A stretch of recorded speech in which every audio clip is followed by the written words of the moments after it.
Hello दोस्तों, welcome to Akash Soni study centre. एक नई वीडियो में आपका फिर से स्वागत है। इसमें मैं आपको क्लास 6 का यूनिट सेकंड कवर करूंगा। यूनिट फर्स्ट मैंने ऑलरेडी 2 वीडियो में कवर कर रखा है। चैप्टर 1 की अलग वीडियो, चैप्टर 2 की अलग वीडियो। बट इस वीडियो में मैं यूनिट सेकंड कवर कर दूंगा, जिसमें मैं आपको यूनिट सेकंड जिसका नाम है गवर्नमेंट मतलब कि सरकार, जिसमें 2 चैप्टर्स हैं total, third and fourth. Third है व्हाट इज गवर्नमेंट, वो मैं इसमें कवर करूंगा। साथ में इस चैप्टर के बाद में की एलिमेंट ऑफ डेमोक्रेटिक गवर्नमेंट, मैं इसको भी कवर कर दूंगा। इसलिए मैं इन दोनों को कवर करूंगा क्योंकि दोनों वीडियो एक दूसरे से मिलती जुलती हैं। मतलब अगर आपको गवर्नमेंट समझ में आ गया तो आपको इजी होगा ये समझने की एलिमेंट्स ऑफ डेमोक्रेटिक गवर्नमेंट के क्या हैं, राइट। तो ये आपको बेनिफिट मिल जाएगा। और सबसे इम्पोर्टेंट, अगर आप नए हैं मेरे चैनल पे तो प्लीज़ सब्सक्राइब कर लीजिएगा, जिससे कि आपको इंटरेस्टिंग वीडियोस जो भी क्लासेस वाइज या अलग, मान लो आप कॉम्पिटिटिव एग्जाम की प्रिपरेशन कर रहे हो या कोई एस्पिरेंट हो, यूपीएससी एस्पिरेंट, तो यहाँ पे आपको न्यूज़, करंट अफेयर्स एंड इस तरीके के टॉपिक्स भी मिलेंगे, क्योंकि NCERT is the most essentials for any competitive exam. तो चलो हम अपना चैप्टर स्टार्ट करते हैं। Chapter third, what is government. तो व्हाट इज़ गवर्नमेंट, अगर आपसे कोई पूछे कि गवर्नमेंट बताइए तो आपके माइंड में एक सिंपल पिक्चर बनती है, लाइक बीजेपी, कांग्रेस, नेताओं की पिक्चर आने लग जाती है।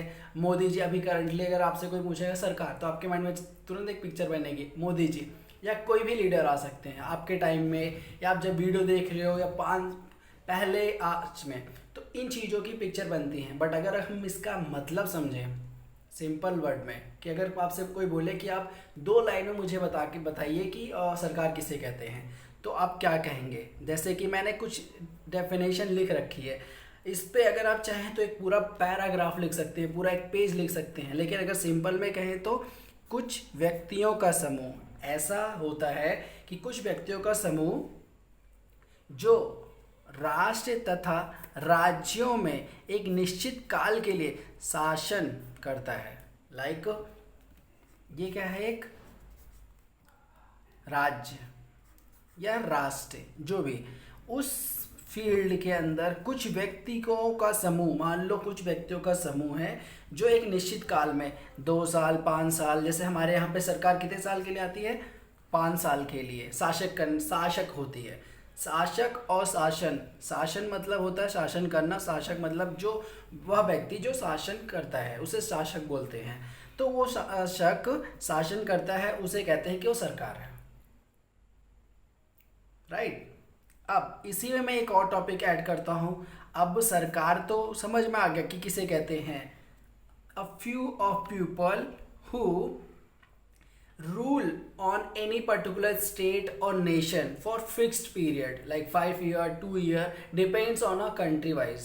लाइक हमारे अगर इंडिया का एग्जांपल ले तो वहाँ पे 5 साल के लिए सरकार आती है, वो कोई भी आए, बीजेपी आए, गवर्नमेंट आए या कांग्रेस आए, 5 साल के लिए, तो ये इसे बोलते हैं गवर्नमेंट, सरकार, राइट। अब इसी में एक और इम्पॉर्टेंट पॉइंट्स मैंने मेंशन कर रखा है। वैसे ये 6 के अकॉर्डिंग ये चीज़ नहीं आएगा, क्योंकि आप में सिर्फ ये समझाया, बट फिर भी मैं समझा रहा हूँ, आपको आइडिया मिल जाए कि जिससे मैं अगर 7th क्लास की वीडियो अपलोड करूँ तो आप कनेक्ट कर पाओ।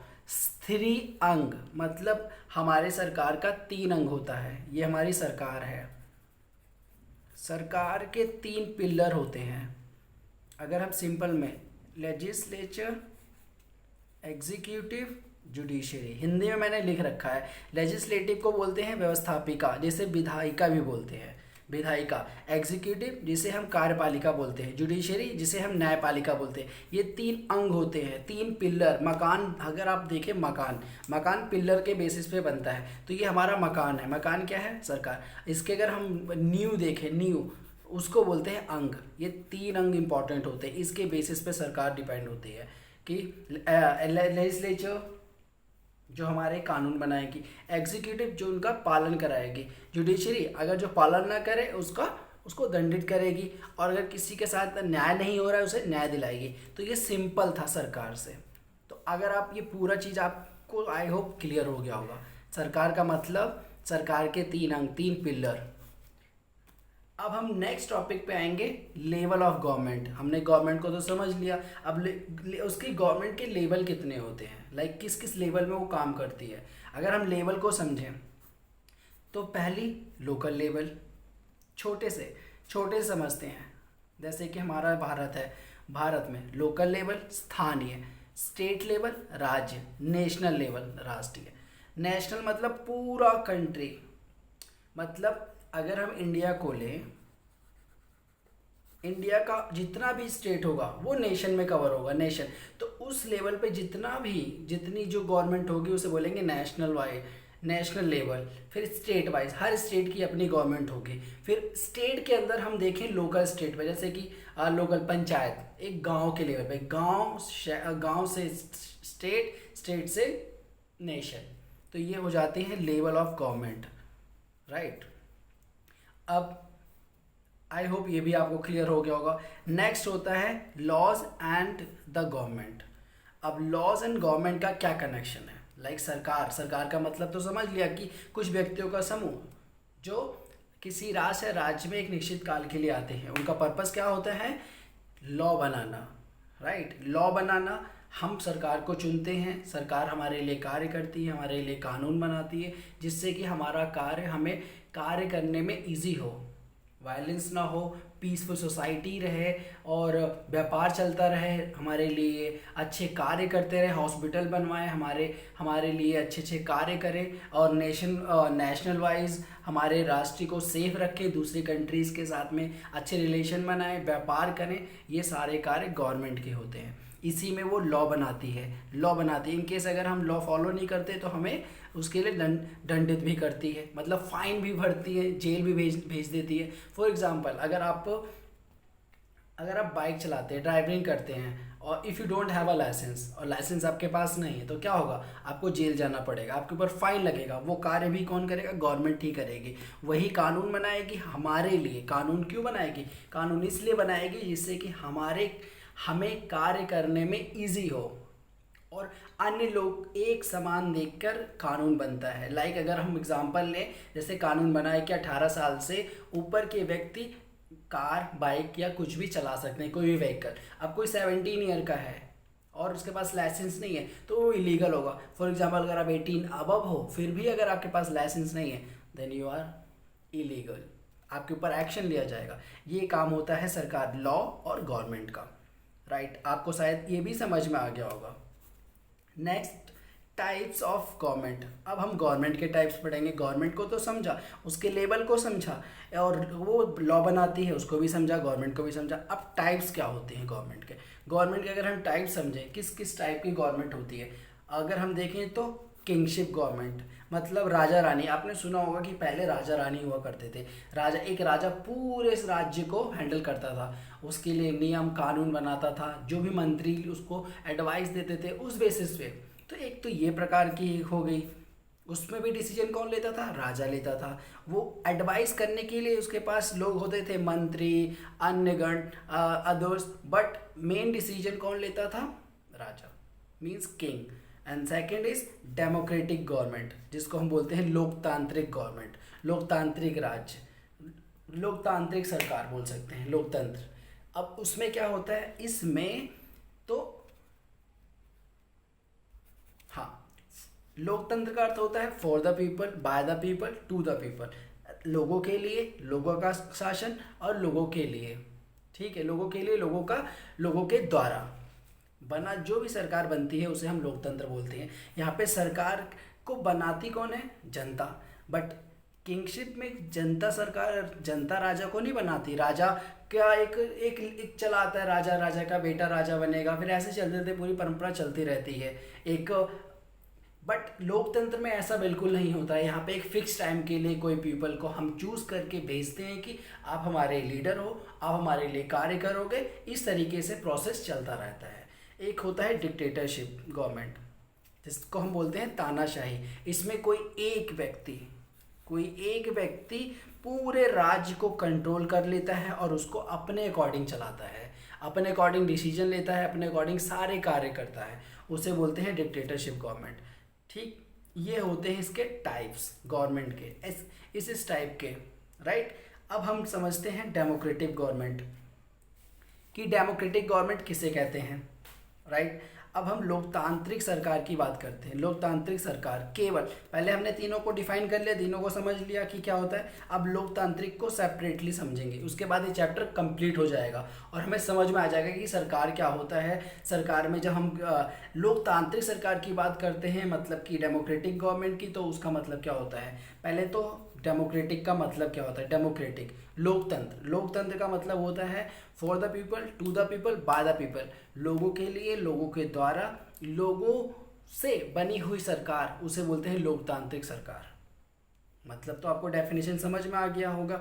ऐसी सरकार जो लोगों के द्वारा बनी हुई होती है, लोगों के लिए कार्य करती है, लोग उन्हें चुनते हैं, उसको बोलते हैं लोकतांत्रिक सरकार। अब इसमें लोकतांत्रिक सरकार का तो हमने बना दिया। लोकतांत्रिक सरकार एक फिक्स पीरियड के लिए होती है, ये नहीं कि एक बार चुन लिया तो उसके बाद वो ही परमानेंट होगी, नो। 5 साल के लिए एक पीरियड होता है, जैसे कि हमारा है इंडिया में 5 साल के लिए कोई भी सरकार आती है, उसके बाद 5 साल के बीतने के बाद दोबारा चुनाव होते हैं, उसके बाद फिर दूसरी आए या ये आए। अगर एक सरकार मान लो आ गई, मान लो मैं सरकार हूँ, मेरे को आपने चुन के सरकार बनाया, मैं 5 साल के लिए कार्य किया, अब मैं दोबारा, अगर आप मुझे चाहते हो कि मैं चाहता हूँ कि आप ही मेरे सरकार बनो, आप ही मेरे लिए नियम कानून बनाओ, तो वो दोबारा भी लड़ सकते हैं। उनका कार्य मेन फोकस क्या होगा, समानता, इक्वालिटी, लोगों के लिए राइट्स, लोगों के राइट्स के लिए बात करना, लोगों के लिए अच्छी अच्छी स्कीम लाना, रोड बनवाना, इस टाइप के कार्य लोकतांत्रिक सरकार, इसको बोलते हैं लोकतांत्रिक सरकार, जो लोगों के लिए कार्य करती है, लोगों के द्वारा चुनी जाती है, लोगों के द्वारा ही बनाई जाती है, लोगों के लिए डिसीजन बनाए जाते हैं, उनके हेल्प के लिए कार्य करते हैं। ये है इस चैप्टर में। इसके अलावा यहाँ पे ये चैप्टर हो जाता है कंप्लीट टोटली। अब हम इसी के साथ में नेक्स्ट पढ़ेंगे चैप्टर 4, थर्ड चैप्टर हमारा कंप्लीट हो गया। What is government clear, level of government, laws and government cover कर दिया, टाइप्स ऑफ गवर्नमेंट में 3 हमने पढ़ लिए। उसके बाद हमने पढ़ लिया डेमोक्रेटिक गवर्नमेंट का मतलब क्या होता है, वो क्या करती है, लाइक ये हो गया हमारा चैप्टर कंप्लीट। अब हम नेक्स्ट चैप्टर में बात करते हैं की एलिमेंट्स ऑफ डेमोक्रेटिक गवर्नमेंट। हाँ, इसमें मैंने लिख रखा है, जैसे कि हमने पहले ही पढ़ लिया डेमोक्रेटिक गवर्नमेंट को, तो मैंने पहले ही समझा दिया, for the people, by the people and to the people, लोगों के लिए, लोगों का, लोगों के द्वारा, उसको बोलते हैं गवर्नमेंट। उनका कार्य क्या होता है, वो क्या फोकस करते हैं, जैसे लिख रखा है, we will read some of the key element that influence the working of democratic government. अब की इन्फ्लुएंसेस कौन कौन से, मतलब क्या ऐसी चीज़ें होती हैं जो डेमोक्रेटिक गवर्नमेंट को इन्फ्लुएंस करती है, मतलब ये करना है। जैसे पीपल्स पार्टिसिपेशन, इसमें बहुत, मतलब कि लोगों की भागीदारी, बिना भागीदारी के तो कुछ हो नहीं सकता, क्योंकि लोग ही भागीदारी करेंगे, मतलब भाग लेंगे, पार्टिसिपेट करेंगे, तभी जाके गवर्नमेंट फॉर्म होगी। क्योंकि डेफिनेशन तो आपको पता ही है, ये होता है peoples participation. Resolution of conflicts, अब डेफिनेटली आप सोचते हैं कि हम अब किसी राज्य में जो व्यक्ति रहते हैं, और एक व्यक्ति तो होते ही नहीं है, एग्जांपल ले लो हमारे इंडिया का, इंडिया में टोटल पॉपुलेशन 130+ करोड़ पहुंच रही है, तो हर टाइप्स के यहाँ पे विविधता, डाइवर्सिटी पाई जाती है, डिफरेंट पीपल, तो इनके बीच में कॉन्फ्लिक्ट्स हो जाए या कॉन्फ्लिक्ट होते रहते हैं, चाहे वो रिलीजन के बेसिस पे, रीजन के बेसिस पे, कास्ट के बेसिस पे, तो इन चीज़ों को वो रिजॉल्व कर सके, मतलब कि ख़त्म कर सके, समाप्त कर सके, ये भी क्या है इसके इन्फ्लुएंसेस, जिसके ऊपर डेमोक्रेटिक गवर्नमेंट क्या करती है, काम करती है।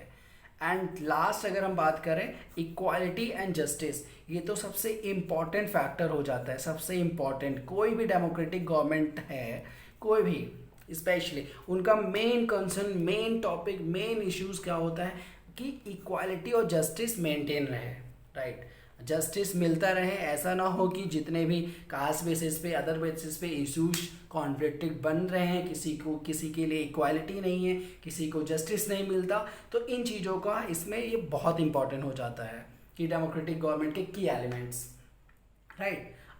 ये हो गया ख़त्म। इक्वालिटी एंड जस्टिस, जस्टिस का मतलब होता है न्याय देना, इक्वालिटी मतलब समानता, जस्टिस मतलब न्याय देना, एक समान समझना, चाहे वो कानून के सामने जब हम जाते हैं तो कानून हमें एक समान समझता है, चाहे हम अमीर हो गरीब हो, चाहे हम प्रेसिडेंट हो या नॉर्मल इंसान हो, doesn't matter, he always consider as a equal person, right. तो ये हो गया इसका की इन्फ्लुएंसेस, की एलिमेंट, राइट। अब हम पढ़ेंगे पार्टिसिपेशन, भागीदारी। अब भागीदारी हम तो करते हैं डेमोक्रेटिक गवर्नमेंट में, क्योंकि बिना भागीदारी के गवर्नमेंट बन ही नहीं सकती है। तो भागी किस लेवल पे करते हैं और कैसे करते हैं, मतलब एक उसको समझेंगे। फर्स्ट क्या है, कास्ट वोट इन इलेक्शन। अब भागीदारी सबसे इंपॉर्टेंट चीज़ एक और होती है डेमोक्रेटिक गवर्नमेंट में। जब हम गवर्नमेंट, जो हम डेफिनेशन हम समझते हैं डेमोक्रेसी का कि for the people by the people to the people, तो उसमें एक चीज़ होता है इलेक्शंस। इलेक्शंस कंडक्ट किए जाते हैं जिसमें पीपल्स जो होते हैं किसी भी स्टेट के, वो पार्टिसिपेट करते हैं। लाइक अगर हम बात करें अपने इस कंट्री की, हमारे कंट्रीज़ में अगर डेमोक्रेटिक गवर्नमेंट, तो हमारे कंट्री में डेमोक्रेसी है मतलब कि यहाँ पे इलेक्शंस होंगे और लोगों को चांस मिलेगा कि वो पार्टिसिपेट कर सकें, राइट। तो इन चीज़ों को हम इसमें समझेंगे। Cast vote in election. अब इलेक्शन तो हमने समझ लिया, क्योंकि विदाउट इलेक्शंस गवर्नमेंट फॉर्म ही नहीं हो सकती है। किंगशिप का तो चल नहीं रहा सिस्टम कि राजा, अगर कोई मान लो कोई सीनियर, मान लो राजा है, राजा की डेथ हो गई तो राजा का बेटा बिना किसी इलेक्शन के, बिना किसी वोटिंग के वो राजा बन जाएगा। बट ऐसा नहीं है, डेमोक्रेसी में क्या होता है, प्रॉपर इलेक्शन किया जाता है। एक गवर्नमेंट गई, दूसरी गवर्नमेंट तब आएगी जब इलेक्शन होगा। अब इलेक्शन में पार्टिसिपेट कौन करेगा, पीपल। अब पीपल में कौन पार्टिसिपेट करेगा, जो अबव 18 होगा, अबव 18 होगा। ये चीज़ क्लियर रखना, वही कास्ट कर सकता है, वही इलेक्शन में पार्टिसिपेट कर सकता है, भागीदारी कर सकता है, राइट। और इसमें भी एक और इम्पॉर्टेंट है, पहले क्या था कि इलेक्शंस में एज मेंशंस थी 21, बट इसको ख़त्म करके 18 किया गया। ये भी एक फैक्ट है, बट ये इतना इम्पॉर्टेंट नहीं है। बट आप इतना याद रखिए कि only who is above 18 can cast their vote in election, simple. ये यहाँ पे ख़त्म हो गया। अब सेकंड में चूज़ लीडर्स। अब फॉर एग्जांपल इलेक्शन हो गया, अपना वोट दे दिया, अब क्या होगा, अब आप वोट किसे दोगे, उसे ही दोगे ना जिसे आप पसंद करते हो, जिसे आप चाहते हो कि वो सरकार बने और हमारे लिए कार्य करे, क्योंकि आपको फुल भरोसा होता है, आपको ट्रस्ट होता है कि he will definitely work for me, then I will choose him, right. जैसे कि मोदी जी है, मोदी जी को सबने चूज़ किया, देन वो गवर्नमेंट में आए। ऐसे आप किसी और को चूज़ करोगे, कोई भी लीडर हो, कांग्रेस के कोई हो, राहुल गांधी हो, कोई भी हो, मतलब आपके फेवरेट, तो आप इस तरीके से चूज़ कर सकते हो। ये होता है पार्टिसिपेशन का की। फिर elected for fixed period, election हुआ, लीडर बने। अब वो जो लीडर होंगे वो क्या होंगे, एक फिक्स्ड पीरियड के लिए चूज़ किए जाएंगे, जैसे कि 5 साल। जो इलेक्शन होता है मतलब कि एमएलए का, राइट, अभी हम आगे पढ़ेंगे। तो जो इलेक्शन होता है वो सरकार 5 साल के लिए आती है, आप इतना समझ लीजिए। डेमोक्रेटिक जो गवर्नमेंट होती है वो केवल 5 साल के लिए चूज़ की जाती है, उसके लीडर 5 साल के लिए आते हैं। 5 साल के बाद दूसरी गवर्नमेंट आएगी, दोबारा इलेक्शन होगा, दोबारा आपको चांस मिलेगा कि आप पार्टिसिपेट कर सको, राइट। तो ये हो गया पार्टिसिपेशन का खत्म। अब नीड टू रिजॉल्व कॉन्फ्लिक्ट्स, मैंने यहाँ पे भी समझाया कि समाधान करना, समाप्त करना कॉन्फ्लिक्ट्स को। कॉन्फ्लिक्ट्स बनेंगे, डेफिनेटली बनेंगे अगर सरकार आई है, क्योंकि यहाँ पे लोगों के बीच में ज़रूर फाइटिंग होगी, वो इश्यूज़ क्रिएट होंगे, वो किसी भी लेवल की हो सकते हैं। तो उन चीज़ों को ख़त्म करना इसका एक इम्पॉर्टेंट फैक्टर माना जाता है। इम्पॉर्टेंट की एलिमेंट्स होते हैं कि ये ख़त्म हो, क्योंकि कॉन्फ्लिक्ट अगर होगा तो वायलेंस क्रिएट होगा, तो प्रॉब्लम क्रिएट होगी। तो इस चीज़ को मेंटेन करने के लिए क्या करते हैं, इक्वालिटी लाते हैं और डिस्क्रिमिनेशन स्टॉप करते हैं। क्योंकि कॉन्फ्लिक्ट कब होगा, जब डिस्क्रिमिनेशन होगा, कास्ट के बेसिस पे, रिलीजन के बेसिस पे, और लोअर कास्ट अपर कास्ट का सिस्टम होगा, रिच पुअर का कॉन्सेप्ट आएगा। तो इन चीज़ों से क्या होगा, कॉन्फ्लिक्ट होना स्टार्ट हो जाता है। तो इसको रिजॉल्व करने के लिए क्या करते हैं हम, कि वायलेंस ना हो, रिजॉल्व करने के लिए हम सिंपली क्या करते हैं, सबको इक्वल समझते हैं, चाहे वो कोई भी कास्ट का हो, कोई भी रिलीजन का हो, किसी भी बैकग्राउंड का हो, doesn't matter, we will always consider as a equal. जैसे कि क्लास में टीचर हमेशा ऑल स्टूडेंट को सेम समझती है कि ये मेरे स्टूडेंट हैं, ये नहीं कि वो अमीर है, वो मेरे फैमिली से बिलोंग करता है, वो किस कहीं और से बिलोंग करता है, नहीं, इक्वालिटी है। और स्टॉप डिस्क्रिमिनेशन, भेदभाव को ख़त्म करना, भेदभाव ना करना, कलर के बेसिस पे, हाइट के बेसिस पे, जेंडर के बेसिस पे, किसी भी बेसिस पे, बैकग्राउंड के बेसिस पे, रिलीजन के बेसिस पे, नो, जस्ट स्टॉप डिस्क्रिमिनेशन। ये चीज़ों के through we can resolve conflict. ये भी इसके इंपॉर्टेंट फैक्टर्स होते हैं, राइट। अब इसके बाद सबसे इम्पॉर्टेंट, इक्वालिटी एंड जस्टिस, ये दो चीज़ें होती हैं पूरे संसार में। लाइक पीसफुल सोसाइटीज़ अगर हमें क्रिएट करना, इमेजिन कि आपके पास पावर है, you have a power, right. अब आपको बोला जाए कि इसमें मेंटेन करना है, 10 डिफरेंट लोग हैं, 10 डिफरेंट अलग अलग कास्ट के, अलग अलग रिलीजन के, अलग अलग बैकग्राउंड के, अलग अलग, अब आपको पीसफुली मेंटेन कराना है हर चीज़। इमेजिन करिए कोई किसी को नहीं जानता, इशू क्रिएट हो सकता है, कोई हिंदू है, कोई मुस्लिम है, सबके अपने अपने पर्सपेक्टिव हैं, सबके अपने अपने आइडियाज़ हैं। Then how will you try to resolve, how will you maintain everything? तो उसमें आप क्या करोगे, सिंपल, सबको इक्वल कर दोगे कि यू आर इक्वल। और आप इक्वल, कोई भी अगर प्रॉब्लम होगी, जस्टिस मेंटेन करोगे कि अगर कोई इशू आएगा डेफिनेटली आपको जस्टिस मिलेगा, न्याय मिलेगा। तो ये क्या है की आइडियाज़ जिसमें आप कमिटमेंट करते हो कि इक्वालिटी एंड जस्टिस पे हम फोकस करेंगे, किसी के साथ भेदभाव और डिस्क्रिमिनेशन नहीं होगा, डिस्क्रिमिनेशन नहीं होगा जिसे भेदभाव कहते हैं, इक्वल समझा जाएगा, अनइक्वालिटी नहीं आएगी, अनटचेबिलिटीज़ को प्रमोट नहीं किया जाएगा, लोगों को क्वालिटीज़ के बेसिस पे उसे इम्पोर्टेंस दी जाएगी, उसको मतलब प्रमोट किया जाएगा कि you have a quality, just go ahead, right. इन चीज़ों को बोलते हैं कि की एलिमेंट ऑफ डेमोक्रेटिक गवर्नमेंट। तो डेमोक्रेटिक जो गवर्नमेंट होती है उसका मेन फोकस यही होता है, इसे आप समझ सकते हो। जैसे इंडिया का एग्जांपल लेके अगर आप समझोगे तो आपको चीज़ें काफ़ी क्लियर हो जाएंगी और आप समझ पाओगे कि ये क्या है। इस चैप्टर में बस इतना ही था। नेक्स्ट जब हम चैप्टर कवर करेंगे, अब ये हमारा यूनिट सेकंड यहाँ पे कंप्लीट हो गया है। नेक्स्ट जो अब यूनिट आएगा क्लास 6 का, वो होगा यूनिट थर्ड, जिसमें मैं यूनिट थर्ड कवर करा दूंगा। इसके साथ साथ में 7th क्लास की भी वीडियो बनेगी, 8th की, 9th की, 10th की, ऑल टाइप, मतलब सारी एनसीईआरटी में कवर करूँगा। आई होप आपको समझ में आ गया होगा। तो मिलते हैं नेक्स्ट वीडियो में, नेक्स्ट टॉपिक के साथ, नेक्स्ट यूनिट के साथ। Wish you all the best and thank you for watching my video. मिलते हैं नेक्स्ट वीडियो में।